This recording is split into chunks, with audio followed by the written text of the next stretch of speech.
بسم اللہ الرحمن الرحیم۔ شروع اللہ کے نام سے جو بڑا مہربان نہایت رحم والا ہے۔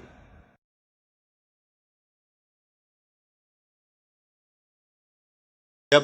ماہ سیام رمضان المبارک جلوہ گر ہوتا ہے، جنت کے 8 دروازے کھول دیے جاتے ہیں، جہنم کے دروازے بند کر دیے جاتے ہیں اور شیاطین جکڑ دیے جاتے ہیں۔ اللہ جل شانہ اس موسم رحمت میں خاص عنایات اپنے بندوں پہ فرماتا ہے۔ ایک نفل ادا کرنے سے فرض ادا کرنے کا ثواب ملتا ہے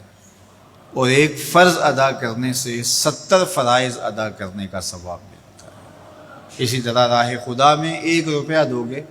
تو 70 روپے خرچ کرنے کا ثواب ملے گا۔ اسی طرح باقی نیکیاں بھی جتنی بھی ہم کرتے ہیں، وہ ایک نیکی کریں گے تو 70 گنا اجر ماہ سیام میں ہمیں نصیب ہوتا ہے۔ اس لیے اہل ایمان کا یہ طریقہ ہے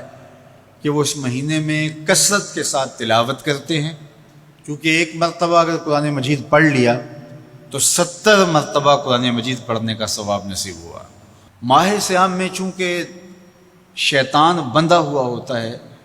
تو ہم اپنے آپ کو نیکی کی طرف اگر لانا چاہیں تو اتنی رکاوٹیں نہیں ہوتی جتنی عام دنوں میں ہوتی ہیں،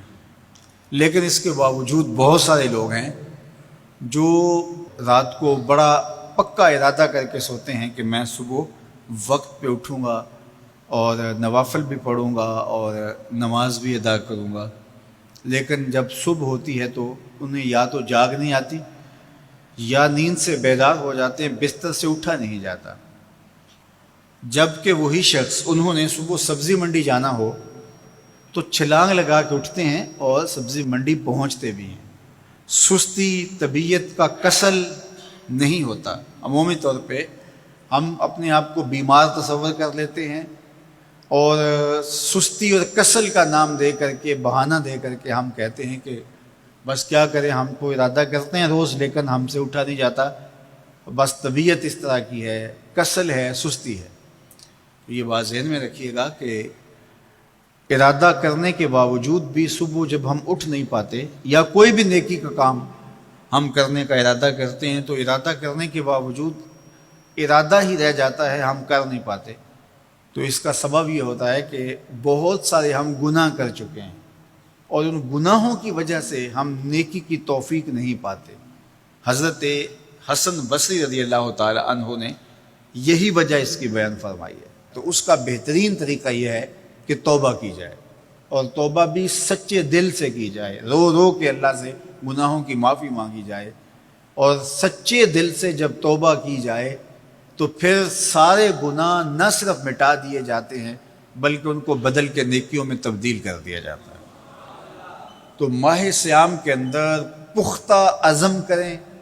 اور اس عزم کو عمل کی شکل دینے کے لیے سچی توبہ کریں کہ ہمارا یہ رمضان اس طرح سے گزرے، یہ مہینہ اس طرح سے بسر ہو کہ ہم اس مہینے میں اللہ تعالیٰ کی قربت حاصل کر لیں، ہم گناہوں سے پاک ہو جائیں اور ہم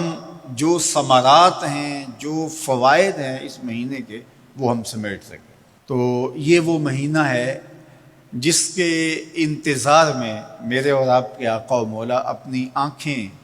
لگائے ہوتے تھے اور دن گن گن کے وقت گزارتے تھے کہ ماہ سیام آ رہا ہے۔ تو اس مہینے کا عزت کے ساتھ، تکریم کے ساتھ، اعزاز کے ساتھ استقبال کرو اور اس کو پلکوں پہ بٹھاؤ، اس کو دل پہ بٹھاؤ۔ اس مہینے کی تکریم یہ ہے کہ اس میں ہر برا کام چھوڑ دیا جائے۔ اگر کوئی شخص برا کام نہیں چھوڑتا اور روزے رکھتا ہے تو میرے اور آپ کے آقا و مولا کا ایک فرمان سن لیجئے، من لم یدع قول الزور والعمل بہ فلیس للہ حاجۃ فی ان یدع طعامہ وشرابہ۔ فرمایا کہ جو جھوٹ اور برے کام نہیں چھوڑتا، اس کے بھوکا اور پیاسا رہنے کی اللہ کو کوئی ضرورت نہیں ہے۔ تو روزہ خوراک بچاؤ مہم نہیں ہے جو چلائی جاتی ہے، بلکہ یہ تزکیہ نفس کا موسم ہے، باطن کی صفائی کا موسم ہے، اور باطن کی صفائی نہیں ہوتی جب تک ہم کوشش کریں آپ کے بدن پہ بہت ساری میل چڑھی ہوئی ہے اور جمی ہوئی ہے بدن کے ایک ایک عضو پہ میل، تو آپ پانی میں چھلانگ لگا کے باہر بھی آ جاتے ہیں تو میل نہیں اترتی، چلو کچھ نہ کچھ فرق تو ضرور پڑ جاتا ہے، لیکن میل نہیں اترے گی۔ میل کب اترے گی؟ جب آپ اپنے بدن کو مل مل کے اس کے اوپر صابون لگا کر کے اچھی طرح سے اس کو جب اتاریں گے محنت کوشش سے، تو پھر آپ کا بدن مہک جائے گا، ہلکا پھلکا ہو جائے گا، میل اتر جائے گی۔ یہ موسم رحمت ہے، اللہ کی رحمتوں کا میਂہ برسے گا، اس سے کچھ نہ کچھ فائدہ تو ہوگا ہی، لیکن حقیقی فائدہ وہی حاصل کرے گا جو اپنے گناہوں کو مل مل کے دھوئے گا اور اپنے آپ کو صاف کرنے کی کوشش کرے گا۔ تو اپنے من کے میل اتارنے ہیں، اپنے باطن کے میل اتارنے ہیں، اپنے اعمال کی درستگی کی کوشش کرنی ہے۔ صلاۃ التراویح مسجد میں نہیں آ سکتے تو گھروں میں پڑھ لیجئے، جس طرح بڑی عمر والے لوگوں کو، بیمار لوگوں کو کہا گیا کہ آپ گھروں میں پڑھ لیں، بچوں کو کہا گیا، لیکن چھوڑیے گا نا، یہ رمضان المبارک کا خاص عمل ہے۔ آج کل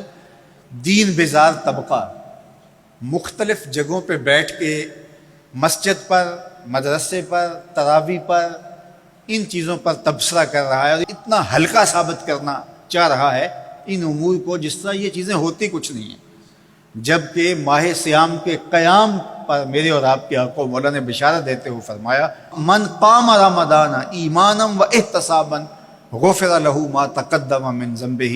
جس نے رمضان المبارک کی راتوں میں قیام کیا ایمان اور محاسبہ نفس کے ساتھ، اللہ اس کے